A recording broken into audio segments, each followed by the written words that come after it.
Kita mulai ya. Bismillahirrahmanirrahim. Assalamualaikum warahmatullahi wabarakatuh.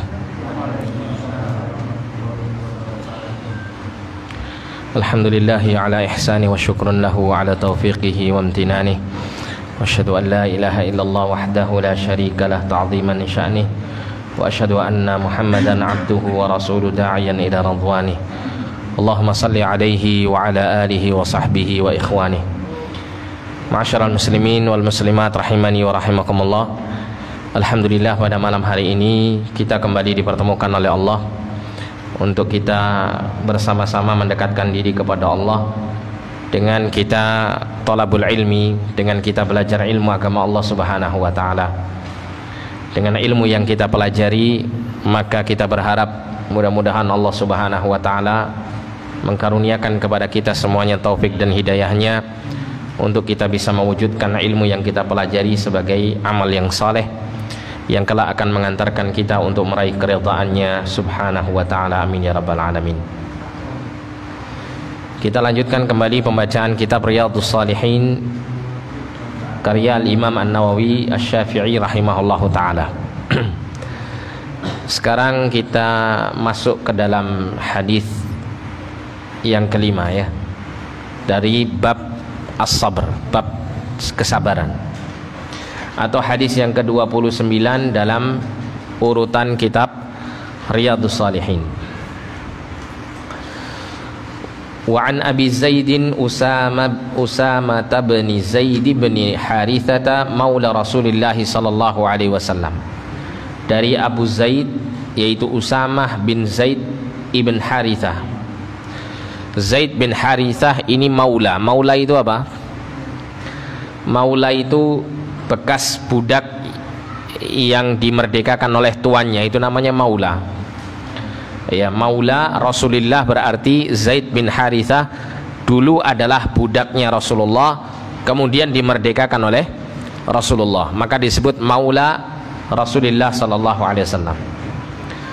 Dan Zaid bin Harithah ini adalah budak yang dicintai oleh Rasulullah, sampai Rasulullah itu pernah mengangkat Zaid bin Harithah sebagai anak angkatnya. Sampai kemudian Rasulullah karena saking cintanya dengan Zaid bin Harithah, maka Zaid ini disandarkan kepada namanya, sehingga orang-orang menyebutnya dengan Zaid bin Muhammad pada saat itu. Tapi kemudian Allah Subhanahu wa taala melarang Nabi sallallahu alaihi wasallam untuk mengangkat Zaid bin Harithah ini sebagai anak yang kemudian nasabnya disandarkan kepada beliau sallallahu alaihi wasallam, karena ini termasuk perkara yang haram, perkara yang dilarang oleh syariat. Nah, sehingga Zaid bin Harithah tetap Zaid disandarkan kepada bapaknya, yaitu Harithah.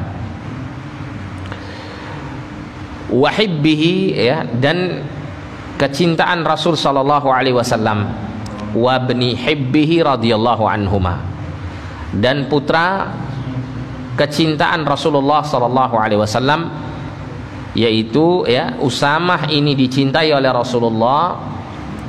Demikian pula bapaknya Zaid bin Harithah juga dicintai oleh Rasulullah sallallahu alaihi wasallam.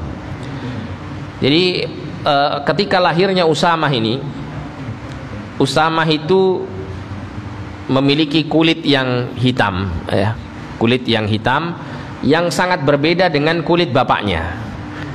Bapaknya Zaid bin Harithah ini kulitnya tidak hitam, kulitnya putih. Sedangkan putranya Usamah itu kulitnya hitam. Maka kemudian orang-orang pada mengatakan bahwa ini bisa jadi Usamah bukan anaknya Zaid. Banyak orang-orang yang kemudian menyangka demikian, banyak desas-desus, gosip dan semacamnya, sampai membuat Rasulullah SAW itu tidak nyaman, merasa terganggu dengan gosip tersebut. Sampai pada akhirnya Rasulullah SAW melihat ketika Zaid bin Harithah itu terlentang tidur bersama dengan putranya, yaitu Usamah. Itu tampak pada kakinya itu ada kemiripan.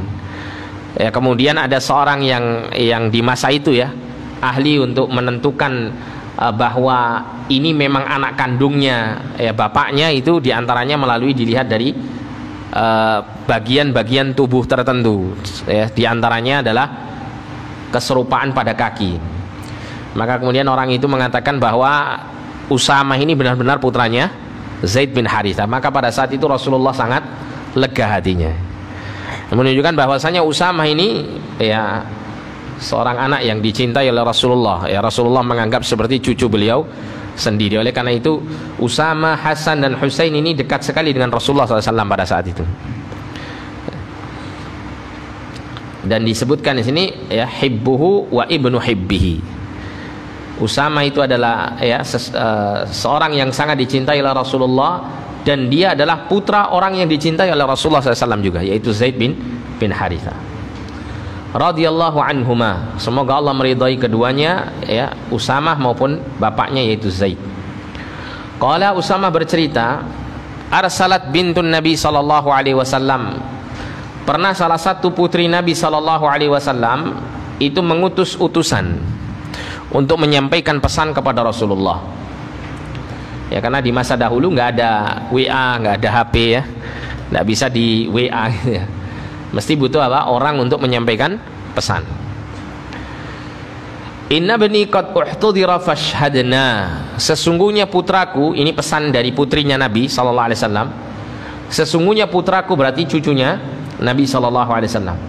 Sesungguhnya putraku sungguh ya telah dalam keadaan dihadiri oleh kematian. Maksudnya adalah sakaratul maut, dalam kondisi akan meninggal. Fashhadna, maka ya hendaklah anda wahai Nabi untuk menghadirinya, menghadiri kami, mendatangi kami untuk menyaksikan ya keadaan sakaratul maut cucunya tersebut. Fa arsala yuqri'us salam wa yaqul, kemudian Nabi sallallahu alaihi wasallam ya membalas dengan apa? Mengutus utusan untuk menyampaikan salam beliau kepada putrinya. Dan satu pesan dari Nabi sallallahu alaihi wasallam ya, Nabi mengatakan innalillahi ma akhadha. Sesungguhnya apa yang menjadi milik Allah itulah yang Allah ambil. Walahu ma a'ta, dan bagi Allah lah apa yang Allah taala berikan. Ini menunjukkan bahwa semua apa yang kita miliki pada hakikatnya bukan milik kita. Ya, semua orang-orang yang kita cintai yang ada di sekitar kita semuanya milik Allah. Bahkan diri kita sendiri adalah milik Allah Subhanahu wa taala. Maka jika Allah Subhanahu wa taala mengambil, maka itu adalah haknya Allah untuk mengambilnya. Jika Allah memberikan sesuatu kepada kita, maka haknya Allah untuk memberi sesuatu tersebut. Wa kullu syai'in 'indahu bi ajalin musamma. Dan segala sesuatu di sisi Allah Subhanahu wa taala itu terdapat apa? Batas akhirnya, ada waktu, ada ajalnya. Dalam kehidupan dunia ini Allah sudah menentukan semua apa yang ada di atas muka bumi ini, semuanya itu ada batas akhirnya. Ya. Baik itu benda yang mati maupun makhluk yang hidup, semuanya ada batas akhir di dunia ini. Ya, termasuk juga barang-barang yang kita miliki semuanya ada batas akhirnya. Ya, oleh karena itu kalau seseorang itu mencintai sesuatu, entah itu sesuatu berupa benda atau sesuatu yang dimaksud adalah orang-orang yang dia cintai, maka dia harus menanamkan keyakinan ya akan hal ini, bahwa segala sesuatu di dunia ini tidak ada yang kekal abadi. Mesti akan ada perpisahan, mesti akan ada ya waktu ajalnya terakhir ya, batas akhir yang diberikan oleh Allah pada ya, sesuatu tersebut di dunia ini. Seperti contoh misalnya barang, kita terlalu mencintai handphone kita, suatu saat nanti handphone ini akan hancur, akan rusak. Atau mungkin kita dulu yang mati malah. Handphone kita baik-baik saja, kitanya yang sudah meninggalkan handphone. Nah, itulah keadaan di dunia. Faltasbir wal tahtasib, maka hendaklah engkau bersabar dan engkau mengharapkan pahala di sisi Allah Subhanahu wa taala. Jadi kalimat ini ya merupakan kalimat yang disunnahkan ya, menjadi sesuatu yang disunnahkan untuk kita ucapkan manakala kita mendapati apa? Ada orang di sekitar kita yang tertimpa musibah, terutama musibah kematian, maka kita sampaikan kalimat ini untuk mengingatkan kepada orang yang tertimpa musibah itu untuk bersabar dan mengharapkan pahala di sisi Allah. Ya, kita mengatakan innalillahi ma akhadha wa lahu ma a'ta. Ya, kita mengingatkan kepada orang yang tertimpa musibah itu bahwa segala sesuatu itu milik Allah Subhanahu wa taala. Ya, kapanpun Allah menginginkannya maka Allah akan mengambilnya, dan kapanpun Allah menginginkannya Allah akan memberikan kepada hamba-hamba yang Allah taala kehendaki. Nah, dengan itu ya, orang yang tertimpa musibah itu akan teringat hakikat kehidupan dunia ini, ya, bahwa kehidupan dunia ini adalah kehidupan yang sementara. Ya, mesti kita akan meninggalkannya, baik orang yang kita cintai lebih dahulu meninggalkan kita, atau diri kita yang meninggalkan orang-orang yang kita cintai di dunia ini. Nah, sehingga orang yang tertimpa musibah dia akan ya sedikit merasa ringan ya untuk menghadapi musibah itu, karena dia diingatkan kembali kepada apa? Hakikat kehidupan dunia yang mesti semuanya serba sementara. Ya, wa kullu syai'in 'indahu bi ajalin musamma. Dikuatkan lagi dengan kalimat ini, segala sesuatu yang ada di sisi Allah Subhanahu wa taala di dunia ini itu semuanya memiliki apa? Memiliki waktu batas akhir. Ya. Nah, kemudian apa? Diperintahkan orang yang tertimpa musibah untuk bersabar menghadapinya, karena mau tidak mau kalau sudah menjadi ketentuan Allah pasti terjadi. Ya, pasti akan ditinggal orang-orang yang mencintainya dan orang-orang yang dicintainya. Wal tahtasib, bukan hanya kau bersabar tapi haraplah pahala di sisi Allah. Ya. Nah, di sini semakin memotivasi orang itu untuk semakin sabar. Kenapa? Karena sabarnya demi mendapat pahala di sisi Allah Subhanahu wa taala. Ya. Fa arsalat ilaihi tuqsimu alaihi la ya'tiyannaha. Maka kemudian putri Nabi sallallahu alaihi wasallam mengirimkan utusan kembali ya untuk menghadap Nabi sallallahu alaihi wasallam dengan menyampaikan pesan dari putri Nabi sallallahu alaihi wasallam ini dengan bersumpah ya atas nama Allah Subhanahu wa taala agar supaya bapaknya yaitu Nabi kita Muhammad sallallahu alaihi wasallam itu datang kepada putrinya tersebut untuk melihat cucunya yang akan meninggal dunia.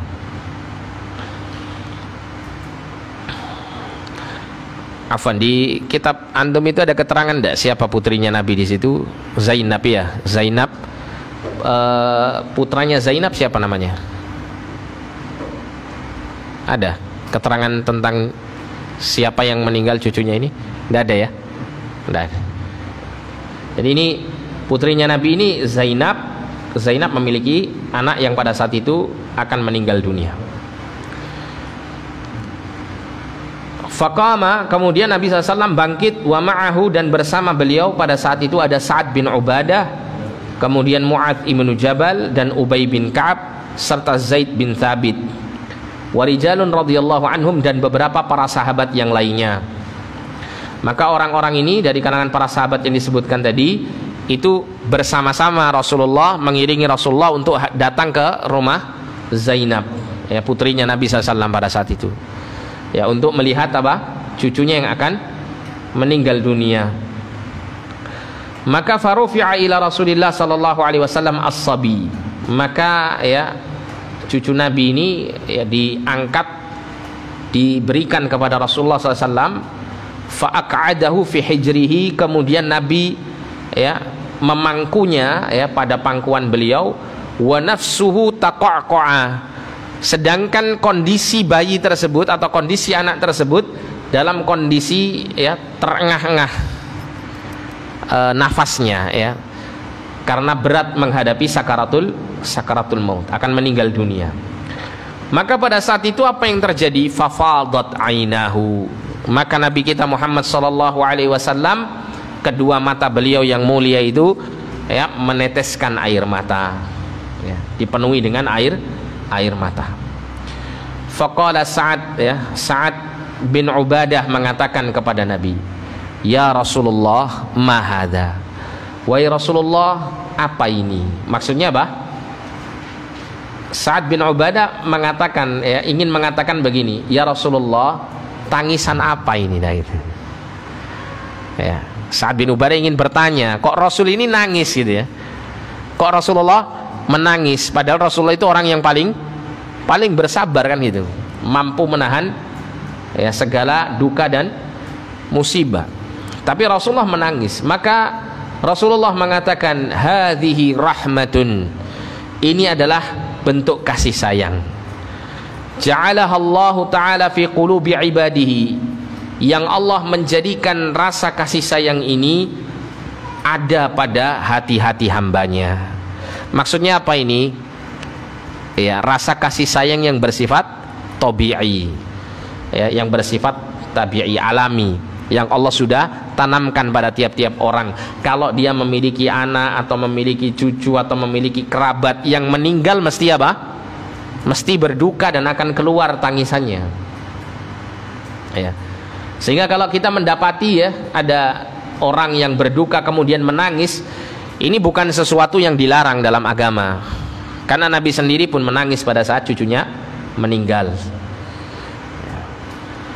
Wa fi riwayatin, dalam riwayat yang lain, fi qulubi man syaa min ibadihi, di dalam hati siapa saja yang Allah Ta'ala kehendaki dari hamba-hambanya. Wa innama yarhamullahu min ibadihi ruhama, dan sesungguhnya Allah itu berkasih sayang atau memberikan rahmatnya, kasih sayangnya kepada hamba-hambanya yang memiliki rasa kasih sayang. Muttafaqun alaih. Kemudian pelajaran apa yang bisa kita ambil dari hadis ini? Yang pertama adalah wujubus sabri indal masaibi wa adamul jaza'. Wajibnya bersabar ketika tertimpa musibah, ya, dan tidak diperbolehkan untuk melakukan sesuatu yang sebaliknya, ya, melakukan sesuatu yang menunjukkan atas kesedihan yang berlebihan, ya, sampai ya tampak padanya ketidaksabaran dalam menghadapi musibah. Adapun kalau seseorang itu tertimpa musibah kemudian dia menangis dengan tangisan yang wajar, maka ini tidak merusak kesabarannya, tidak merusak kesabarannya. Ya.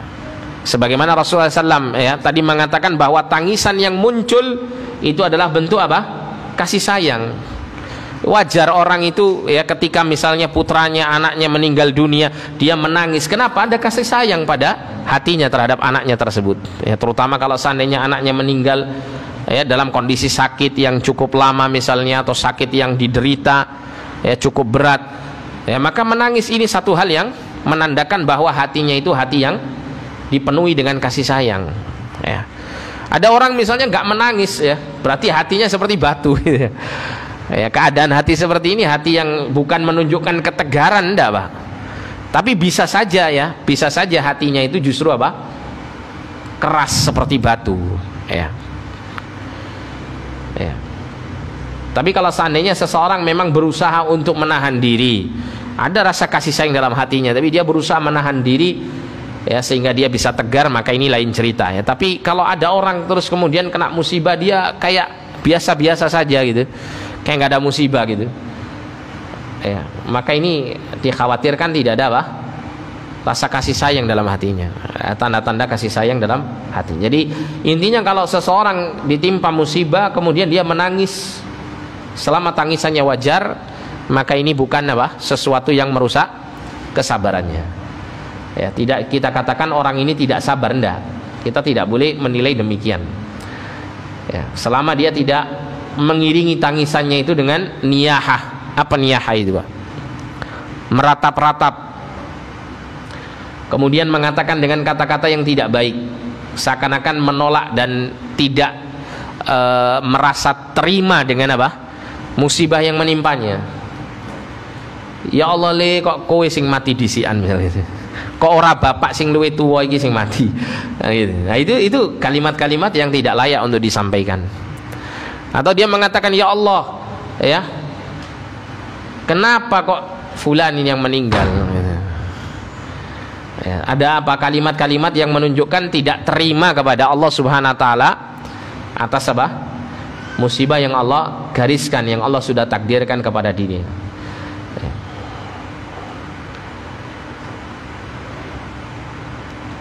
Kemudian ya, kalau seseorang itu kemudian ya dalam kondisi bersedih, berduka, kemudian menangis ya ketika tertimpa musibah, tapi lisannya ini mengucapkan kata-kata yang diridhai oleh Allah, maka ini adalah satu kebaikan, dan ini menandakan kalau dia sebagai orang yang bersabar. Ya, seperti Allah Subhanahu wa taala berfirman ya di dalam Al-Qur'an, ketika memuji ya orang yang ditimpa musibah, ya orang itu mengatakan apa? Qalu innalillahi wa inna ilaihi raji'un. Sesungguhnya kami adalah milik Allah dan sesungguhnya kami akan kembali kepada Allah Subhanahu wa taala. Ya. Allah mengatakan bahwa orang yang demikian ini ya mendapatkan sholawat dari Allah Subhanahu wa taala, dan Allah ya menyatakan bahwa orang yang demikian ini adalah orang yang mendapat petunjuk dari Allah Subhanahu wa taala.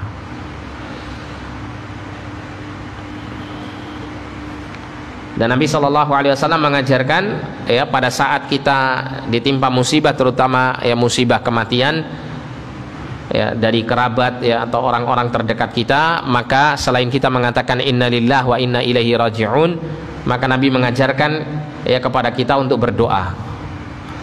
Allahumma ajurni fi musibati wa akhlif li khairan minha. Ya Allah, berikanlah pahala yang besar kepadaku atas musibah yang menimpaku ini, dan gantilah ya apa yang kau ambil ini dengan yang lebih baik darinya. Jadi pernah Ummu Salamah radhiyallahu anha itu mendengarkan hadis ini dari Nabi Shallallahu Alaihi Wasallam. Maka pada saat Abu Salamah meninggal dunia, suaminya meninggal dunia, maka Ummu Salamah mengamalkan hadis ini. Kemudian setelah itu Ummu Salamah ini bertanya-tanya, siapa yang lebih baik dari Abu Salamah yang akan Allah berikan sebagai ganti ya untukku dari Abu Salamah ini ya, mengganti Abu Salamah ini. Maka kemudian ternyata Rasulullah Sallallahu Alaihi Wasallam yang datang kepada Ummu Salamah, kemudian Rasulullah melamar Ummu Salamah. Ya, Rasulullah lebih baik daripada Abu Salamah. Tapi waktu itu Ummu Salamah berpikir bahwa suaminya Abu Salamah ini orang terbaik sudah dalam kehidupannya. Dia sudah berdoa mohon kepada Allah agar diganti dengan yang lebih baik dari Abu Salamah. Dia mikir siapa yang lebih baik dari Abu Salamah ini ya, karena Abu Salamah ini adalah suami yang terbaik ya, bagi Ummu Salamah pada saat itu. Sampai pada akhirnya ternyata Allah Subhanahu wa taala mengganti Abu Salamah dengan Rasulullah Sallallahu Alaihi Wasallam, manusia terbaik di atas muka bumi. Jadi kalau Anda ditimpa musibah ya, misalnya meninggal, anaknya meninggal atau pasangan hidupnya meninggal, berdoa pakai ini. Nanti diganti sama Allah yang lebih baik. Bukan lebih banyak ya. Lebih baik. Kemudian yang kedua, tawadhu'un Nabi Sallallahu Alaihi Wasallam, adanya ketawadhu'an yang dicontohkan atau diwujudkan oleh Nabi Sallallahu Alaihi Wasallam. Wahtimamuhu bi umuris sahabati radhiyallahu anhum, dan perhatian Nabi Sallallahu Alaihi Wasallam terhadap urusan-urusan para sahabat radhiyallahu an. Fakana yafrahu li farahihim wa yahzanu li huznihim. Rasulullah itu merasa gembira jika para sahabat-sahabatnya itu bergembira, dan Rasul Sallallahu Alaihi Wasallam itu akan menampakkan kesedihan atau turut bersedih ketika para sahabatnya dalam keadaan bersedih. Ya, pernah Rasulullah SAW dalam suatu majelis ya, Rasulullah itu duduk-duduk bersama para sahabat, dan pada saat itu para sahabat itu bercerita tentang masa-masa jahiliyah mereka. Ya, maka di antara perkara-perkara jahiliyah yang dibicarakan itu mungkin ya ada sesuatu yang membuat mereka ini menertawakan diri mereka sendiri pada saat ya melakukan tindakan tersebut di masa jahiliyah dulu. Maka mereka pun tertawa dan Rasulullah ikut tertawa. Nah, menunjukkan bahwa Rasulullah itu bukan orang yang terlalu jaim, Mbak. Terlalu jaim. Yang lain ketawa dia tidak mau tertawa. Tidak begitu, ya. Rasulullah itu ya melihat orang senang, Rasul ikut senang. Termasuk juga ketika dalam kondisi para sahabatnya itu kekurangan, Rasulullah juga menjadi orang yang merasakan seperti apa dirasakan para sahabat, bahkan lebih lagi. Seperti di masa perang Khandaq gitu ya, Rasulullah SAW ketika membuat parit berdasarkan usulan dari sahabat Salman Al-Farisi radhiyallahu an, maka pada saat itu penduduk kota Madinah terkhusus kaum muslimin, mereka ditimpa kesulitan, mereka ditimpa kelaparan. Para sahabat itu banyak yang lapar perutnya, tapi mereka tetap berusaha untuk menjalankan perintah Nabi SAW. Dan itu bersama Nabi juga ikut bikin parit, bukan hanya sekedar tunjuk-tunjuk saja. Rasulullah ikut. Bahkan pada saat itu ada batu yang sangat keras, yang para sahabat tidak mampu untuk memecahkan batu tersebut, maka Rasulullah memecahkannya. Rasulullah yang memecahkan batu ini, menunjukkan bagaimana kuatnya fisik Rasul Sallallahu Alaihi Wasallam. Nah, pada saat itu Rasulullah SAW itu dalam keadaan lapar seperti para sahabatnya. Bahkan Rasulullah lebih lapar dari para sahabat pada saat itu, sampai diganjal perutnya Rasul itu dengan 2 batu. Ada sebagian sahabat itu mengganjal perutnya dengan 1 batu. Rasulullah mengganjal perutnya dengan 2 batu, melebihi rasa laparnya para sahabat. Sampai kemudian ada salah seorang sahabat yang memiliki kelebihan makanan. Sahabat ini menyampaikan kepada Rasulullah, ya Rasulullah, silakan Anda datang ke rumah saya, makan bersama saya. Bawalah beberapa para sahabat, tapi jangan kau ceritakan kepada banyak para sahabat karena makanan ini tidak cukup. Ternyata Rasulullah SAW ini menyampaikan kepada semua para sahabat untuk menghadiri rumah fulan yang mengundang beliau SAW. Sampai pada akhirnya semua para sahabat datang. Wah, bingung ini tuan rumahnya ini. Nggak ada stok makanan lagi, makanan sedikit ini, bisa-bisa nggak cukup gitu ya. Tapi kemudian Rasulullah SAW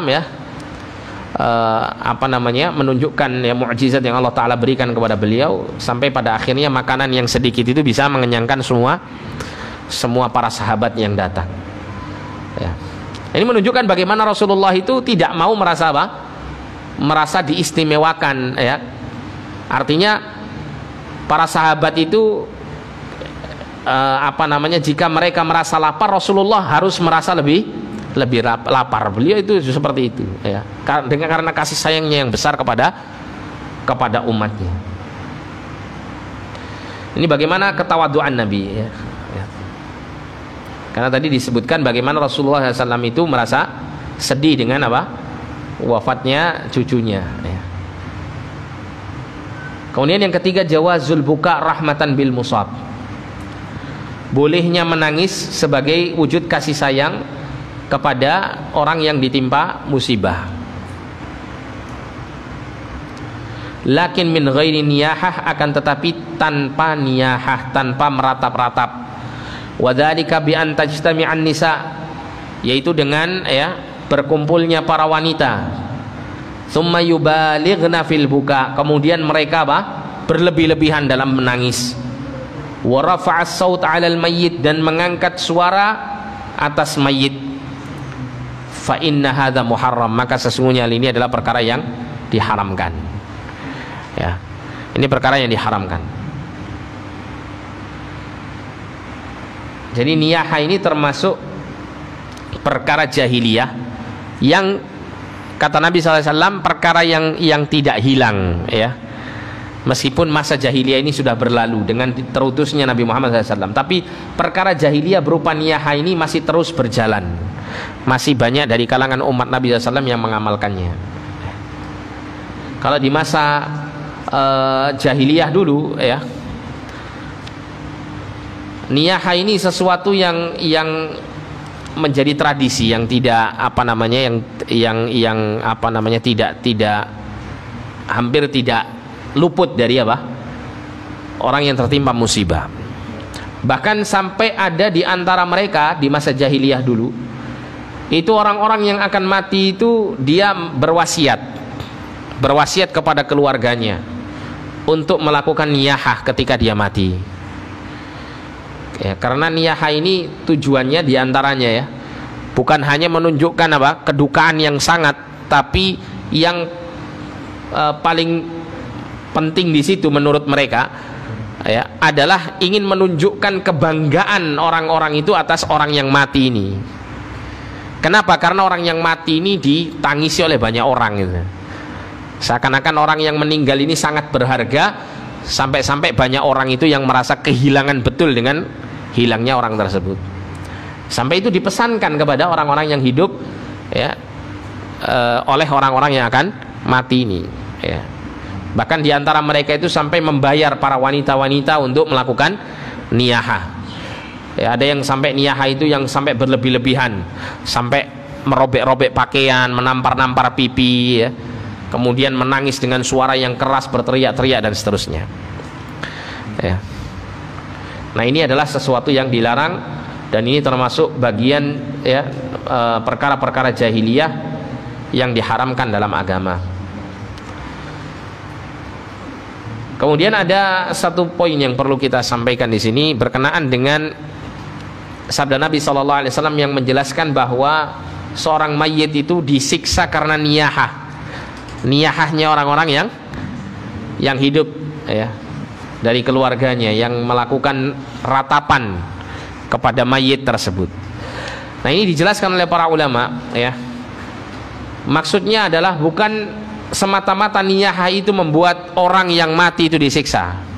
Karena banyak kita dapati ketika ada orang meninggal terus kemudian keluarganya itu nangisnya geru-geru, nangisnya berlebihan. Nah, kemudian ada orang yang kemudian mengingatkan, jangan terlalu berlebihan kamu menangis ini, jangan meratap-ratap seperti ini, nanti jenazah saudaramu atau keluargamu ini disiksa oleh Allah SWT. Nah, ini wallahu alam pemahaman yang keliru. Karena kalau seandainya hal itu terjadi, maka ini jelas tidak menunjukkan keadilan.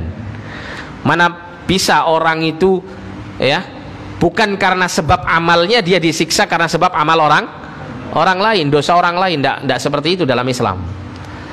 Nah, maksud Nabi SAW menjelaskan atau menyampaikan tentang kaitannya dengan niyahah ini, itu adalah seperti yang saya sampaikan tadi. Di antara tradisi jahiliyah itu, orang yang akan mati ini dia berwasiat kepada keluarganya, kalau saya mati nanti kalian harus lakukan niyahah ini. Tunjukkan kalau kalian benar-benar kehilangan saya, agar supaya saya merasa bangga ketika saya mati. Nah, wasiat yang seperti inilah yang menjadikan kemudian orang yang diratapi atas wasiatnya tersebut itu disiksa oleh Allah Subhanahu wa Ta'ala. Sehingga penyebab perbuatan dia disiksa itu adalah perbuatan mewasiatkan niyahah tersebut. Jadi ada hubungannya gitu loh dengan orang yang mati ini. Makanya kemudian disiksa dia karena sebab niyahah dari orang yang hidup. Kemudian yang keempat, ar-rahimun alladzina yatarahamuna fima bainahum fid dunya yarhamuhumullah fid dunya wal akhirah. Orang-orang yang memiliki kasih sayang, yang mereka itu berkasih sayang di antara manusia di kehidupan dunia ini, maka Allah akan memberikan kasih sayangnya kepada mereka di dunia maupun di akhirat. Sebagaimana Nabi SAW pernah mengatakan, ar-rahimuna yarhamuhumur rahman, irhamu man fil ardi yarhamkum man fis sama. Orang-orang yang memiliki kasih sayang, yang kemudian mewujudkan kasih sayangnya di antara manusia, kelak akan dirahmati, dikasih sayangi oleh Ar-Rahman, Allah yang memiliki kasih sayang yang luas, dzur rahmatil wasi'ah. Makna Ar-Rahman itu dzur rahmatil wasi'ah. Allah memiliki kasih sayang yang sangat luas dan tidak terbatas. Irhamu man fil ardi, kata Nabi, rahmatilah siapa saja yang ada di atas muka bumi ini, yarhamkum man fis sama. Niscaya Tuhan yang ada di langit akan memberikan kasih sayangnya kepada kalian. Jadi Nabi ingin menjelaskan melalui hadis ini berkenaan dengan tangisan beliau bahwa seseorang yang memiliki kasih sayang dan kemudian berkasih sayang dengan makhluk, maka ini adalah salah satu wasilah untuk seseorang mendapat kasih sayang Allah Subhanahu wa Ta'ala. Oleh karena itu seharusnya hati seorang mukmin itu seperti ini, ya, memiliki rahmah dalam hatinya, ya, memiliki rahmah dalam hatinya, bahkan sampai kepada orang kafir sekalipun atau kepada binatang sekalipun dalam memiliki rahmah, ya. Kita wajib membenci, ya, membenci orang-orang yang melakukan kekufuran, kesyirikan, wajib, karena itu adalah bagian daripada apa? Konsekuensi dari kita mentauhidkan Allah Subhanahu wa taala. Akan tetapi di satu sisi hendaklah kita memiliki kasih sayang. Kasih sayang dalam arti apa? Ya, kasihan dia. Sehingga rasa kasihan itu apa? Akan mendorong kita untuk mengajak dia untuk mentauhidkan Allah Subhanahu wa taala, gitu. Ya. Seperti Rasulullah SAW, ya, ketika wafat pamannya Abu Thalib, ketika akan meninggal dunia, Abu Thalib dalam keadaan meregang nyawa pada saat itu, maka Nabi bergegas datang kepada Abu Thalib dengan tujuan untuk mengislamkan Abu Thalib, mengajak Abu Thalib untuk mengucapkan kalimat la ilaha illallah. Apa motivasi yang mendorong Nabi untuk melakukan hal ini?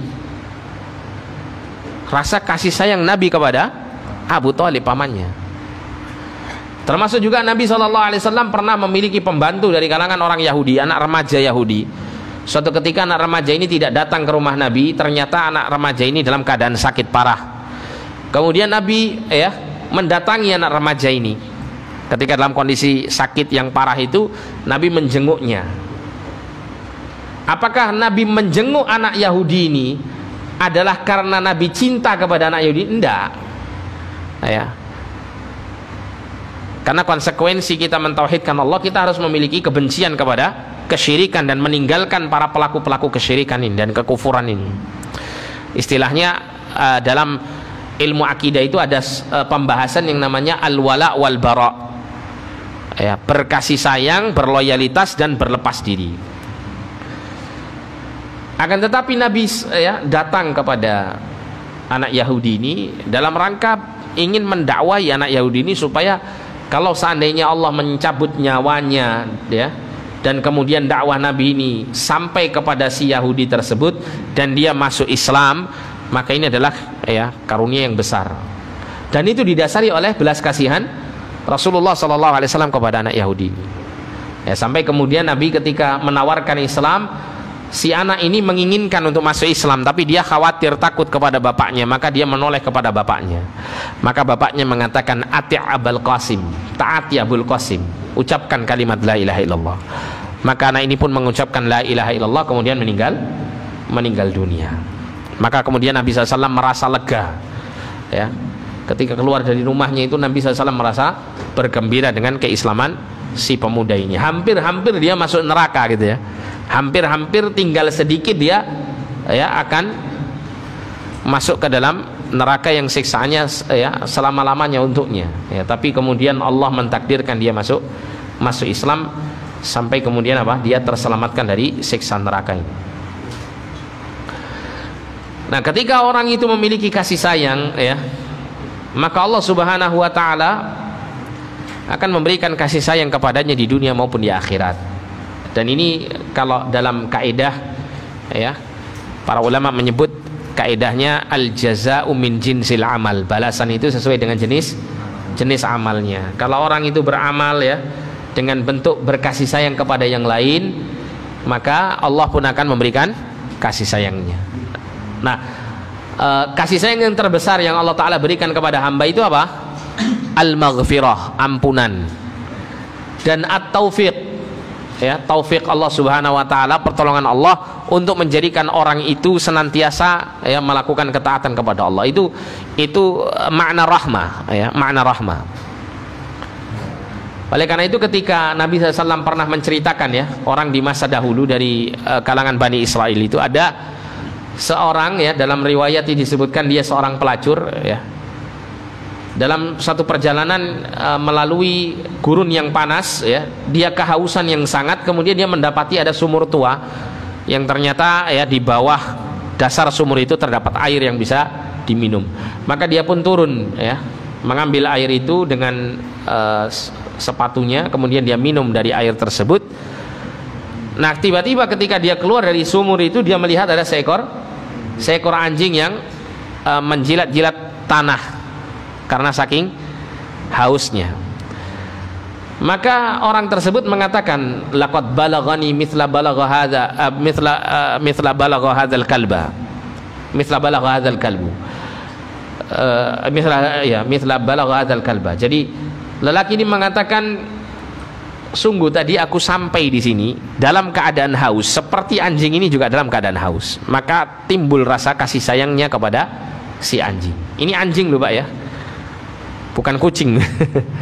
Anjing ini hewan yang dikatakan najis kan gitu ya, hewan yang tidak diperbolehkan untuk dipelihara ya secara umum, kecuali hanya untuk hirasa, untuk apa, menjaga perkebunan atau peternakan, atau dengan tujuan untuk digunakan berburu. Tapi Nabi SAW mengatakan apa? Maka lelaki ini ketika memberikan minum kepada si anjing ini, kata Nabi SAW, fasyakarallahu lahu, Allah bersyukur, berterima kasih kepada lelaki tersebut atas kasih sayangnya. Faghafarallahu lahu, maka Allah kemudian mengampuni semua dosa-dosanya ya. Allah mengampuni semua dosa-dosanya. Jadi rahmah ini ya seharusnya selalu ada dalam hati kita. Jika kita dituntut untuk memiliki rahmah ya kepada bahkan kepada musuh kita, kepada hewan-hewan ya yang tentunya secara derajat itu jauh di bawah manusia gitu ya, maka bagaimana dengan sesama orang-orang yang beriman? Maka seharusnya benar-benar dimunculkan rasa kasih sayang ini. Oleh karena itu Allah Subhanahu wa taala berfirman tentang sifatnya para sahabat. Allah mengatakan apa? Ruhama'u bainahum, asyidda'u 'alal kuffar, ruhama'u bainahum. Ya, orang-orang beriman itu keras terhadap orang-orang kafir, tapi mereka apa? Ruhama, ya, saling berkasih sayang di antara mereka. Jangan kebalik. Ya. Ruhamanya kepada orang-orang kafir. Ya, sama orang-orang kafir Masya Allah ya, dibantu mati-matian, tapi sesama muslim wah ya, kalau bisa dirugikan ya sama muslim, maka dia akan melakukan hal itu ya, meskipun hanya ya tujuannya adalah dunia, bukan karena kecintaannya kepada kekufuran, tapi karena dunia, tetap apa, hal ini ya tidak diperbolehkan. Li'anna min asbabi rahmatillahi azza wa jalla rahmatul khalqi ba'dihim ba'da, karena di antara sebab-sebab rahmat Allah Subhanahu wa taala turun kepada hamba-hambanya adalah rahmat ya, yang diberikan sebagian mereka dari kalangan hamba Allah kepada sebagian yang lain. Kemudian kita masuk dalam hadis ini. Hadis berikutnya ini hadis yang panjang, kisah yang cukup menarik ini ya. Kita baca di sini dari Suhaib radhiyallahu anhu. Anna Rasulullah sallallahu alaihi wasallam qala, bahwasanya Rasulullah SAW bersabda, kana malikun fiman qablakum, ada seorang raja yang pernah hidup di masa sebelum kalian. Para ahli sejarah mengatakan bahwa kisah ini terjadi di daerah, kalau tidak salah namanya Najran. Anda bisa baca dalam tafsir Ibnu Katsir atau tafsir yang lain ya, ketika membahas tentang surat Al-Buruj. Surat Al-Buruj. Wassama'i dzatil buruj itu ya. Surat Al-Buruj itu di juz berapa? Juz 30.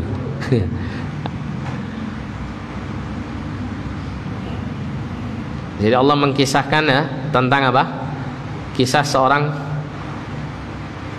atau kisah Ashabul Ukhdud gitu ya. Orang-orang yang dilemparkan ke dalam parit yang dinyalakan api yang besar ya, dibakar hidup-hidup di dalam parit tersebut. Ya, kisahnya panjang ya. Anda bisa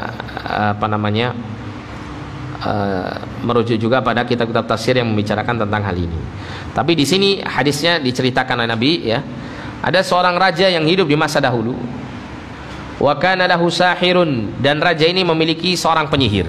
Di masa dahulu itu biasa ya, seorang raja itu kadang dia memiliki beberapa penyihir untuk apa? Untuk mengokohkan kedudukannya.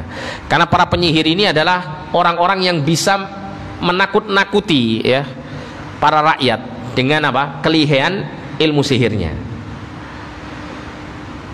Falamma kabira qala lil malik, maka ketika penyihir ini sudah tua, maka penyihir ini berkata kepada sang raja, inni qad kabirtu, sungguh saya ini sudah tua, fab'ath ilayya ghulaman u'allimhu sihra, ya, utuslah kepadaku seorang anak remaja yang kemudian aku bisa mengajarkan ilmu sihir ini kepadanya. Ingin mengkader penyihir baru, ya, ingin punya murid untuk menggantikan dirinya. Fab'atha ilaihi ghulaman yu'allimuhu, maka raja ini mengirim, ya, seorang pemuda kepada sang penyihir ini untuk diajari ilmu sihir. Wa kana fi tariqihi idza salaka rahibun faqa'ada ilaihi wa sami'a kalamahu fa'ajabahu. Dan kemudian di tengah jalan ketika si pemuda ini, ya, berangkat ke tukang sihir ini untuk belajar sihir, ternyata ada seorang rahib, seorang alim di masa dahulu yang mengerti agama. Itu sedang duduk dan apa? Menyampaikan ilmu kepada murid-muridnya. Jadi ada kayak majelis ilmu kecil-kecilan di jalan gitu ya. Nah, si pemuda ini kemudian tertarik, ingin mendengar apa yang diucapkan oleh sang alim tersebut. Faqa'ada ilaihi, kemudian dia pun duduk, wa sami'a kalamahu, dan dia mendengarkan ucapan sang rahib, ucapan sang alim. Fa'ajabahu, maka dia pun, ya, merasa takjub dengannya, ya, tertarik dia belajar ilmu agama. Wa kana idza atas-sahira marra birrahibi wa qa'ada ilaihi, dan adalah ketika dia, ya, mendatangi penyihir, dia akan melewati rahib dan dia akan duduk bersamanya. Fa idza atas-sahira darabahu, maka ketika dia datang kepada penyihir, karena dia duduk, ya, kepada sang rahib itu terlebih dahulu, dia tentunya apa? Terlambat menghadapi atau menghadiri, ya, kelasnya si penyihir tersebut. Ya, darabahu, maka si penyihir ini memberikan hukuman, dipukul dia, ya, karena terlambat. Ya. Ini sudah menjadi kebiasaan, ya Pak, ya. Seorang guru itu kalau lihat muridnya bandel, kurang dipukul, itu tidak sah-sah saja zaman dahulu. Kalau zaman sekarang bahaya. Ya. Fasyaka dzalika ila rahib, ya, maka kemudian si pemuda ini, ya, mengeluh tentang hal ini kepada rahib, kepada seorang alim ini. Maka kemudian sang alim ini memberikan solusi. Ya, seorang alim ini, ya, memang dia bukan hanya, ya, memahami agama, tapi juga dia orang yang cerdas. Maka rahib ini mengatakan, idza khasyita sahir faqul habasani ahli. Kalau kamu, ya, takut kepada si penyihir, takut nanti dipukul karena terlambat, karena duduk bersamaku di sini belajar ilmu agama, maka katakan kepada penyihir itu, habasani ahli, keluargaku itu menahan aku sehingga aku terlambat datang ke sini. Wa idza khasyita ahlaka, kalau kamu merasa takut dengan keluargamu karena kamu apa? Ketika pulang dari penyihir, kamu mampir dulu ke sini lagi sebelum sampai ke rumah, sehingga kamu ke rumah dalam keadaan terlambat lagi, gitu ya. Maka katakan fakul habasani sahir, ya, guruku si penyihir ini menahanku supaya jangan pulang terlebih dahulu.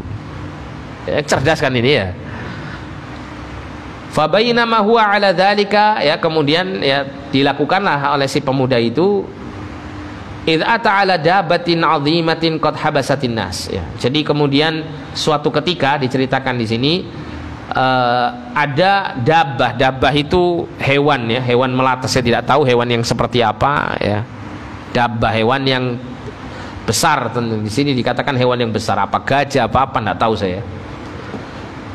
Ada hewan yang sangat besar yang menahan atau menghalangi manusia, ya, di jalan itu ada hewan besar yang menghalangi jalannya manusia sehingga manusia itu takut, ya, dan tidak bisa melewati jalan tersebut.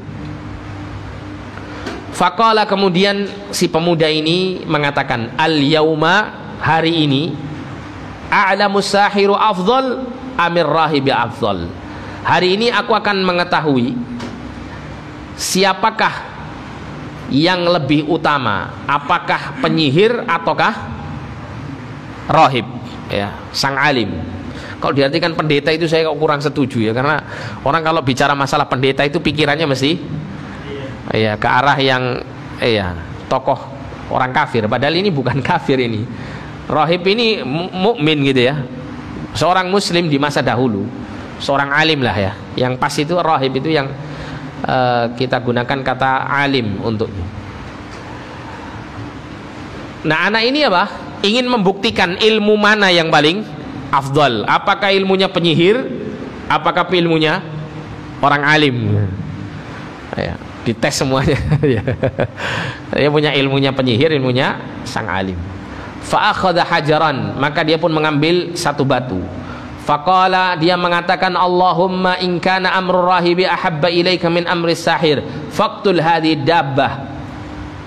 Ya Allah, dia berdoa, jika ya ilmu atau apa yang ada pada rahib itu lebih kau cintai dari apa yang ada pada penyihir, maka ya faqtul, maka bunuhlah hadhihi dabbah, hewan besar ini, dengan apa? Lemparan batunya. Hatta yamdhiyan nas, ya, sehingga apa? Manusia bisa melewati jalan tersebut. Faramaha faqatalaha wa madhan nas, maka dia pun melemparkan batu itu, kemudian batu itu mengenai hewan besar itu dan kemudian mati, ya. Dan kemudian manusia bisa melewati jalan tersebut. Berarti apa? Yang terbukti yang paling afdal adalah ilmunya siapa? Ilmunya rahib, bukan ilmunya sahir. Fa'atar rahiba fa'akhbarahu, maka si pemuda ini mendatangi rahib dan menceritakan tentang apa yang telah dialaminya. Maka sang rahib ini melihat ada tanda-tanda si pemuda ini dapat karamah dari Allah Subhanahu wa taala. Faqala lahu rahib, maka rahib mengatakan kepadanya, ai bunayya antal yauma afdal minni, wahai putraku, sekarang kamu lebih utama dari saya, ya, lebih afdal dariku. Maksudnya engkau mendapat karamah dari Allah, ya, kau lebih afdal dariku. Qad balagha min amrika ma ara, ya, sungguh ya telah sampai perkaramu ini seperti apa yang aku lihat. Ini firasatnya seorang rahib melihat bahwa si pemuda ini ya termasuk pemuda yang taat kepada Allah, ya, dan kemudian apa? Mendapat kemuliaan dari Allah Subhanahu wa taala dengan Allah memberikan, mengkaruniakan karamah kepadanya. Wa innaka satubtala. Nah, rahib ini punya apa? Firasat. Ini bukan rahib ini ngerti ya weruh sadurunge winarah, bukan ya. Bukan tahu masa yang akan datang, enggak. Tapi rahib ini dengan ilmu yang Allah berikan kepadanya, ya, dengan apa namanya firasat yang Allah Ta'ala berikan, maka si rahib ini menyampaikan kepada si pemuda, ya, sesungguhnya engkau nanti akan diuji oleh Allah Subhanahu wa taala. Allah berikan kau karamah seperti ini, nanti ada tugas yang akan Allah berikan kepadamu, kau akan diuji dengan sebab itu. Fa inibtulita fala tadulla alayya, ya. Kalau kamu nanti diuji, ya, oleh Allah Subhanahu wa taala, fala tadulla alayya, maka jangan kamu apa? Katakan bahwa kamu itu murid saya. Nah, gitu maksudnya. Ya. Jangan tunjukkan apa kepada saya. Tapi ternyata nanti si pemuda ternyata nggak bisa mengemban amanah yang ini. Ya, pada akhirnya nanti si rahib juga akan apa? Akan ditangkap nanti, ya, diketahui dan dan kemudian ditangkap. Wa kana al-ghulamu yubri'ul akmah wal abras. Ya, kemudian ya perjalanan si pemuda ini bisa apa? Dengan izin Allah menyembuhkan orang yang buta sejak lahir. Ini bukan buta karena sakit, ya, di tengah perjalanan hidup, misalnya sebelumnya dia bisa melihat terus kemudian sakit kedua matanya terus buta, itu kan peluang untuk bisa dikembalikan ya kemampuan melihatnya itu kan sangat besar daripada peluang orang sejak lahir sudah buta. Ya, tapi di sini Allah memberikan karamah kepada si pemuda, ya bisa dengan izin Allah, dengan doanya si pemuda ini Allah mengabulkan ya, sehingga bisa menyembuhkan orang yang sejak lahir dalam keadaan buta. Wal abras, abras itu albino, kulitnya itu putih itu ya. Tahu albino Pak ya? Albino bukan turunan bule tapi kayak bule. Nah ini kan nggak bisa disembuhkan albino ini ya, tapi dengan doanya si pemuda ini Allah bisa ya menyembuhkan melalui doanya tersebut orang yang albino. Wa yudawin nasa min sailil adawa, dan dia pun mengobati manusia dengan berbagai macam bentuk pengobatan. Artinya banyak orang-orang yang sakit itu ketika datang kepada si pemuda, didoakan sama si pemuda, itu langsung diberikan kesembuhan oleh Allah Subhanahu wa taala. Tapi ini bukan kayak dukun Pak ya.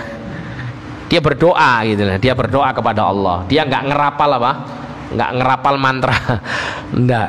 Dia berdoa minta kepada Allah agar disembuhkan dan Allah menyembuhkannya.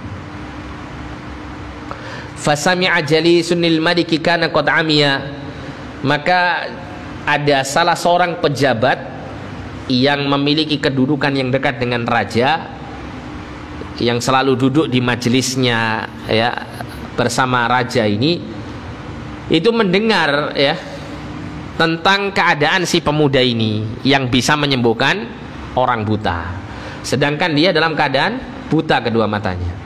Fa'atahu bihadaya katsira, maka ya pejabat ini datang kepada si pemuda itu dengan membawa hadiah yang banyak, sambil dia mengatakan maha hunalaka ajma'u in anta syafaitani. Ya, jadi semua yang aku kumpulkan ini semuanya akan menjadi milikmu jika engkau bisa menyembuhkanku, jika engkau bisa menjadikan aku melihat. Faqala, maka sang pemuda ini mengatakan, ini antum perhatikan ya, ini menunjukkan bahwasanya si pemuda ini mentauhidkan Allah Subhanahu wa taala dan mendakwahkan tauhid di tengah-tengah umatnya. Inilah ashfi ahadan, sesungguhnya aku ini nggak bisa menyembuhkan seorang pun juga. Innama yashfillahu ta'ala, sesungguhnya yang bisa menyembuhkan itu hanya Allah. Fa in amanta billah da'autullaha fasyafak, kalau kamu beriman kepada Allah Ta'ala, maka aku akan mendoakan kamu ya, memohonkan kepada Allah agar Allah menyembuhkan kamu, maka Allah akan menyembuhkan. Fa'amana billahi ta'ala, kemudian dia pun beriman kepada Allah Ta'ala, fasyafahullahu ta'ala, maka Allah kemudian menyembuhkan lelaki tersebut. Fa'atal malika fajalasa ilaihi kama kana yajlisu, maka pejabat ini datang ya ke majelisnya sang raja ya, kemudian dia duduk sebagaimana ya sebelumnya dia duduk di tempatnya. Kemudian sang raja ini berkata kepada lelaki tersebut ya, kepada pejabatnya, man radda alaika basarak, siapa yang telah mengembalikan penglihatanmu, siapa yang membuat kamu bisa melihat? Qala, maka pejabat ini mengatakan Rabbi, Tuhanku, yaitu Allah Subhanahu wa taala. Qala, maka raja ini mengatakan walaka rabbun ghairi, kamu punya Tuhan selain saya. Nah, itu. Jadi raja ini ternyata apa? Menuhankan dirinya ya. Oleh karena itu membutuhkan sahir, itu tujuannya untuk itu ya, untuk mengokohkan kedudukannya ya, dan menjadikan apa? Para rakyatnya itu mengagungkannya seperti layaknya mengagungkan Allah Subhanahu wa taala. Walaka rabbun ghairi, apakah kamu memiliki Tuhan selainku? Qala, maka pejabat ini mengatakan Rabbi wa rabbukallah, Tuhanku dan Tuhanmu adalah Allah. Yang nyiptakan saya, nyiptakan kamu itu Allah ya.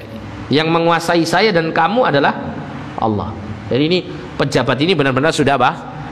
Mentauhidkan Allah, karena ya apalagi kelihatan gitu ya bukti daripada keagungan Allah Subhanahu wa taala melalui si pemuda tersebut yang menjadikan dia semakin kuat imannya. Fa akhadhahu falam yazal yu'adzibuhu hatta dalla 'ala al-ghulam.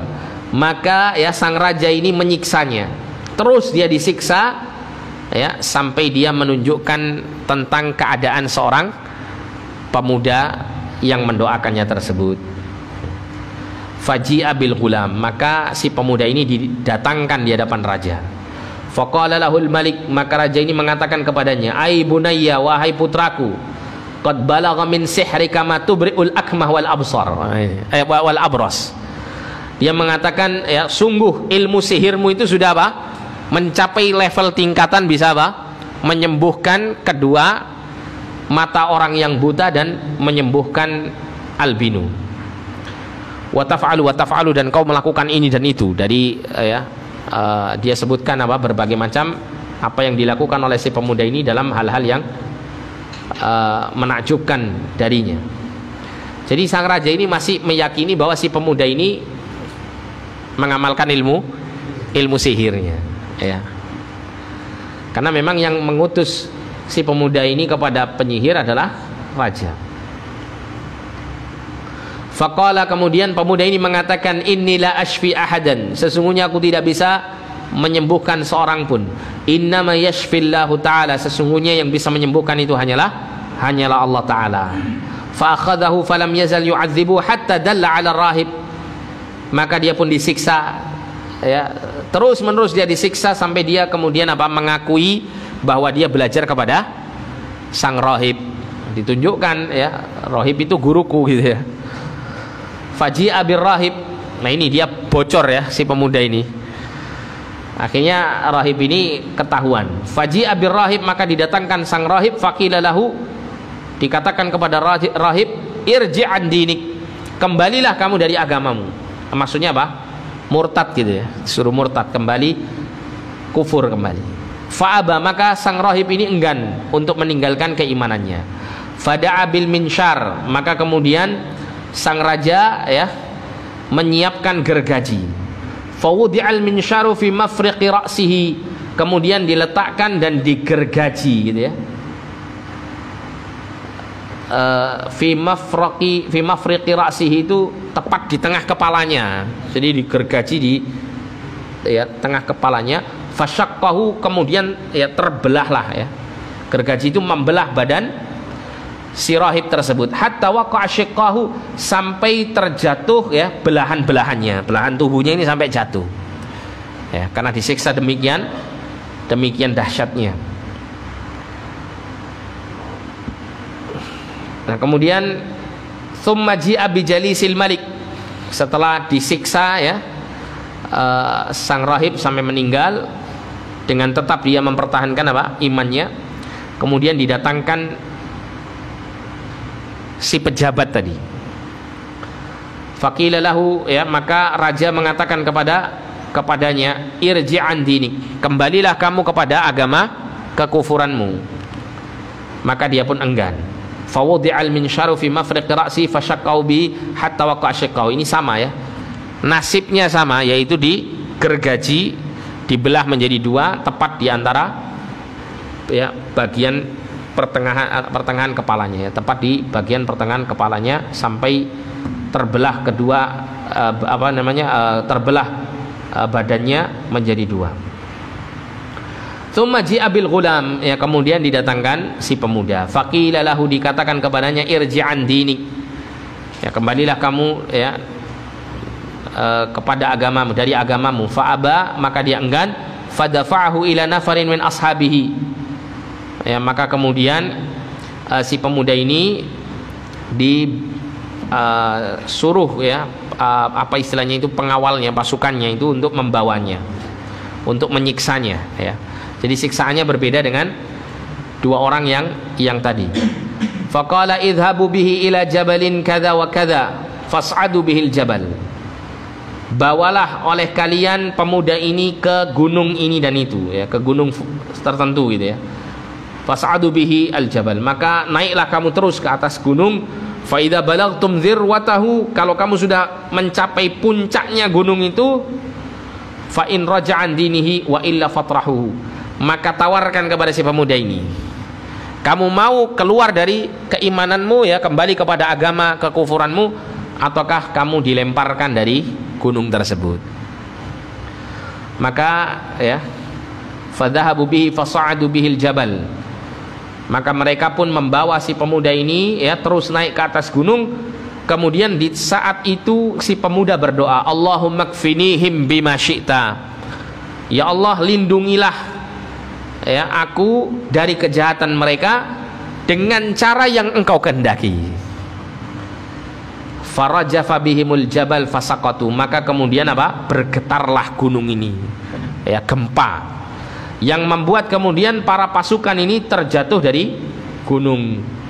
Wajah yamshi ilal malik, si pemuda ini balik malih ya, menghadap sang raja dalam keadaan jalan tanpa ada ya luka atau tanpa ada kekurangan sedikit pun. Faqala lahul malik, raja ini mengatakan kepada si pemuda, ma fu'ila bi ashabik, apa yang sudah dilakukan oleh orang-orang yang membawamu dari pasukan-pasukanku ini? Faqala kafani himullahu ta'ala, ya Allah telah melindungiku dari mereka. Fadafa'ahu ila nafarin min ashabihi, ya kemudian apa? Didatangkan pengawal yang lain ya, atau pasukan yang lain untuk membawa si pemuda ini. Jadi memang pemuda ini sengaja, tujuannya untuk apa? Untuk mendakwai sang raja tersebut ya. Kalau seandainya si pemuda ini tidak memiliki tugas untuk mendakwai sang raja, maka ketika dia selamat dia mesti akan melarikan diri, tapi tidak dilakukan seperti itu ya. Dia menghadap raja ini karena karomah yang Allah berikan ini, ada amanah di situ. Amanahnya apa? Mendakwakan tauhid kepada sang raja. Fadafa'u ila nafa faqala idhabu bihi fahmiluhu fi qurqurin wa tawassatu bihil bahra, pergilah kamu bersama si pemuda ini dan bawalah dia ya dengan perahu yang panjang, kurkur, perahu yang panjang, dan bawalah oleh kalian pemuda ini di tengah lautan. Fa in raja'an dinihi wa illa faqdhifu, kalau dia murtad ya, mau keluar dari agamanya, maka ya bebaskan dia, tapi kalau tidak, dia tetap berada di atas keimanannya, maka campakkan dia di dalam lautan. Fadhahabu bihi, maka mereka pun melaksanakan apa yang diperintahkan. Faqala Allahumma kfinihim bima syi'ta, ya doa si pemuda ini ya diulang kembali pada saat peristiwa yang kedua. Dia memohon kepada Allah agar Allah menyelamatkan dirinya ya dari kejahatan para pasukan tersebut dengan ya sesuatu cara yang Allah Ta'ala kehendaki. Fankafa'at bihimus safinatu faghariku, maka kemudian tiba-tiba terbaliklah kapal atau perahu yang dikendarai oleh mereka. Faghariku, maka kemudian mereka pun tenggelam ya, sedangkan si pemuda ini diselamatkan oleh Allah SWT. Wajah yamshi ilal malik, nah, datang lagi dia sambil jalan kaki tenang gitu ya, menghadap sang raja ya. Kemudian sang raja mengatakan kepada si pemuda, ma fu'ila bi ashabik, apa yang sudah dilakukan oleh orang-orang yang membawamu tadi? Faqala kafanihimullah ta'ala, Allah telah menyelamatkan aku dari kejahatan mereka. Faqala lil maliki, maka kemudian si pemuda ini berkata kepada sang raja, innaka lasta biqatili, kamu nggak akan bisa bunuh saya, hatta taf'ala ma amuruka bihi, sampai kamu melakukan apa yang aku perintahkan kepadamu. Kalau kamu penasaran pengen bunuh saya ya, resepnya saya tunjukkan. Ya, saya tunjukkan caranya gitu. Qala, maka sang raja mengatakan, ma huwa, apa itu? Qala, maka si pemuda mengatakan, tajma'un nasa fi sa'idin wahid, kumpulkan semua rakyatmu ya di lapangan yang luas. Wa taslibuni ala jad'in, dan ya saliblah aku di atas apa? Pohon ya. Tsumma khudh sahman min kinanati, ya kemudian ambillah anak panah yang ada pada kinanah, itu tempat penyimpanan anak panah yang dimiliki oleh si pemuda ya. Ambillah salah satu anak panah dari anak panah yang aku miliki, yang aku simpan. Tsumma dha'is sahma fi kabidil qaus, ya kemudian ya letakkan anak panah itu tepat di tengah busur panahmu. Tsumma qul, kemudian ucapkan ketika hendak memanahku, Bismillahirabbil ghulam, dengan menyebut nama Allah Tuhannya si pemuda. Tsummarmini, kemudian apa? Panahlah aku. Fa innaka idza fa'alta dzalika qataltani, ya. Jika kamu melakukan hal itu maka engkau akan bisa membunuhku. Fa jama'an nasa fi sa'idin wahidin, maka si raja ini mengumpulkan semua manusia di lapangan yang luas. Wa salabahu ala jid'in, dan kemudian dia, si pemuda ini, disalib di atas tiang, ya, di atas pohon. Tsumma akhadha sahman min kinanatihi, kemudian diambilkan, ya, satu anak panah dari penyimpanan anak panahnya. Tsumma wada'a sahma fi kabdil qaus, kemudian diletakkan anak panah itu tepat di tengah-tengah busur panah. Tsumma qala, kemudian sang raja mengatakan Bismillahirabbil ghulam, tsumma ramahu, kemudian dia memanah sang pemuda. Fa waqa'a as-sahmu fi sudghihi, maka panah itu menancap tepat di pelipisnya. Pelipis itu mana, Pak? Sini ya. Mancap di sini. Fa wada'a yadahu fi sudghihi famata, maka, ya, si pemuda ini meletakkan tangannya tepat di pelipisnya, kemudian dia meninggal. Faqala an-nas, maka manusia pada saat itu mengatakan, amanna birabbil ghulam, ya, kami beriman kepada Tuhannya pemuda ini. Nah, tujuannya untuk mendakwai semua manusia, ya. Karena semua manusia mendengar, gitu kan, mendengar apa yang diucapkan oleh sang raja pada saat memanah dengan menyebut nama Allah Tuhannya ghulam ini. Jadi nggak ada yang bisa membunuh, hatta raja sekalipun yang mengaku dirinya Tuhan, bunuh si pemuda ini nggak mampu. Tapi Tuhannya si pemuda inilah yang bisa membunuhnya. Ya. Maka kemudian apa? Ya, berimanlah semua manusia. Amanna birabbil ghulam, ya, fa'utiyal malik. Maka kemudian raja pun apa? Dihadirkan pada saat itu. Faqila lahu, dikatakan kepada sang raja, ara'aita ma kunta tahdharu qad wallahi nazala bika hadaruk, ya. Ara'aita, ya, engkau telah mengetahui, engkau telah melihat, ya, apa yang kau takuti, ya, selama ini, sungguh wallahi demi Allah telah terjadi mengenai dirimu. Jadi sang raja ini merasa khawatir kalau rakyatnya itu kemudian tidak menuhankan dia, ya, tidak mengikuti agamanya dia. Oleh karena itu, di antara cara supaya rakyatnya itu tetap beriman kepadanya, maka dia memiliki apa? Penyihir yang hebat, penyihir yang tangguh untuk membuat rakyatnya ini takut. Ya. Tapi melalui si pemuda yang mendapatkan karamah dari Allah Subhanahu Wa Taala, maka, ya, manusia ini kemudian beriman kepada Allah Subhanahu Wa Taala. Dan inilah yang ditakuti oleh sang raja pada saat itu. Qad amanan nas, sungguh, ya, manusia semuanya telah beriman. Ya, fa amara bil ukhdud bi afwahis sikak. Nah, kemudian raja ini memerintahkan untuk membuat ukhdud, parit-parit, yang kemudian dibuat adanya lubang-lubang.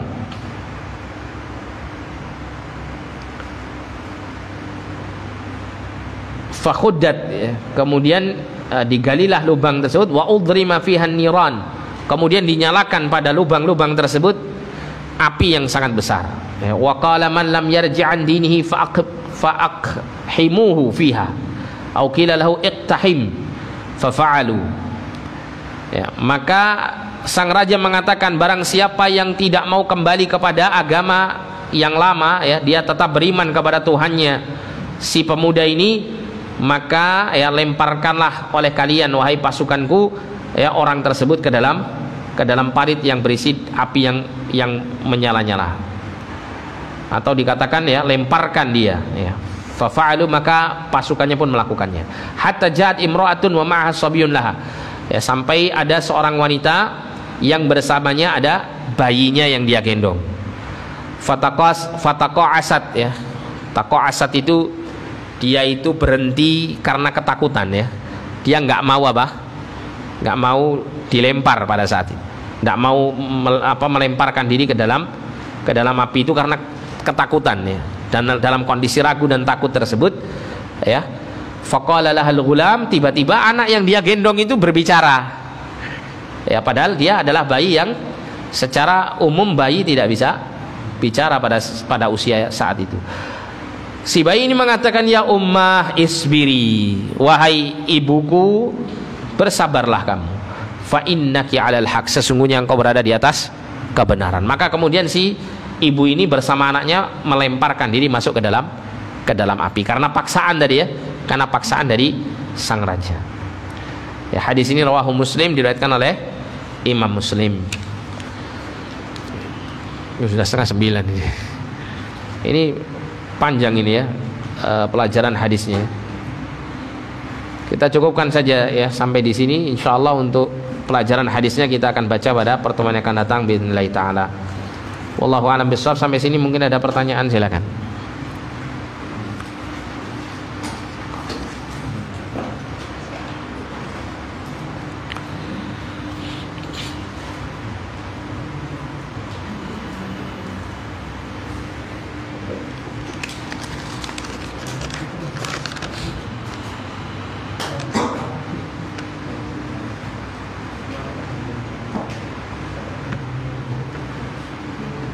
Izin bertanya, bagaimana cara mendakwai orang tua dengan hikmah? Karena umumnya sebagian orang tidak mau dinasihati oleh orang yang di bawah umurnya. Terlebih lagi anak yang dipandang masih kecil oleh orang tua. Mohon doanya Ustaz supaya keluarga diberi hidayah. Ya. Jadi ada beberapa cara ya. Di antaranya adalah yang pertama memberikan contoh, memberikan keteladanan. Ya, tunjukkan ya, kita sebagai anak ini semakin mengenal agama itu semakin menjadi anak yang berbakti. Ya. Kemudian yang kedua ya, mungkin dengan cara yang tidak langsung. Dengan cara yang tidak langsung itu banyak caranya. Mungkin kalau orang tuanya itu suka membaca, maka mungkin bisa diberi buku-buku yang manfaat. Ya, buku-buku agama yang manfaat, atau meminjamkan ya buku-buku yang bermanfaat, pinjam dari kawan atau membelinya misal gitu ya, diberikan ke orang tuanya untuk dibaca ya, dihadiahkan ke orang tuanya untuk dibaca. Atau dengan cara misalnya mendengarkan kajian dengan suara yang mungkin lebih dikeraskan supaya orang tua secara tidak langsung mendengarkannya ya. Atau dengan cara misalnya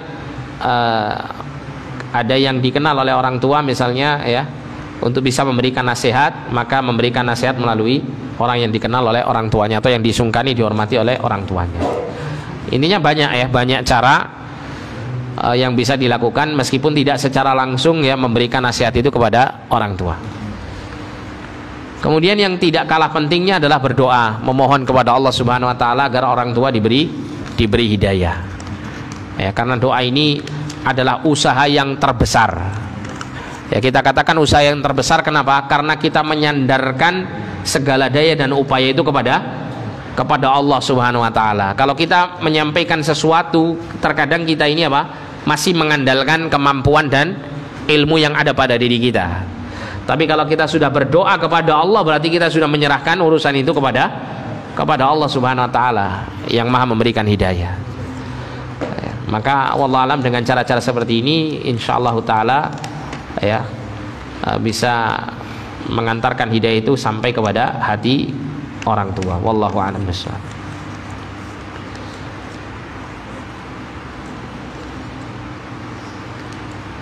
Dan wajib bersabar ya, karena hidayah itu terkadang turun ketika kita misal berdoa terus berusaha mengusahakan hidayah itu sampai kepada orang tua, kok belum tampak hasilnya, maka harus bersabar. Ya, harus bersabar. Karena hidayah itu turunnya itu sesuai dengan apa? Ketentuan Allah, bukan sesuai dengan ketentuan kita. Ya, bisa saja kita selama bertahun-tahun ya membimbing, mengarahkan orang tua untuk mengenal agama, misalnya agama yang benar, tapi orang tua enggan. Ya. Tapi suatu ketika Allah Subhanahu wa taala menjadikan orang tua kita mendapat hidayah dari yang lainnya. Bisa saja seperti ini. Ya, tidak sulit bagi Allah Subhanahu wa taala untuk mengatur hidayah itu sampai kepada hamba yang Allah Ta'ala kehendaki, ya. Jadi bersabar dan tidak tergesa-gesa, karena ada orang atau terutama anak-anak ya yang masih muda misalnya, sudah kenal ngaji, ngerti agama, ya.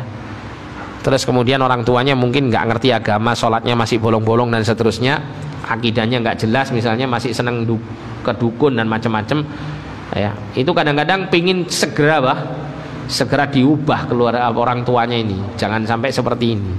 Dan ini bagus, semangat ini bisa membuat kita ya memiliki kepedulian untuk menyampaikan hidayah kepada orang tua. Tapi kalau ini kebablasan, ini juga dikhawatirkan akan menjadi apa? Ya, menjadi bumerang untuk dia, ya. Ya.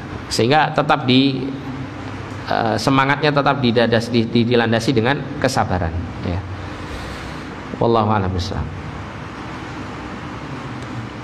Ada pertanyaan yang lain atau sudah cukup?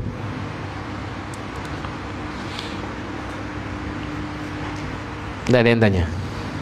Mas Soni tidak tanya, Mas Soni.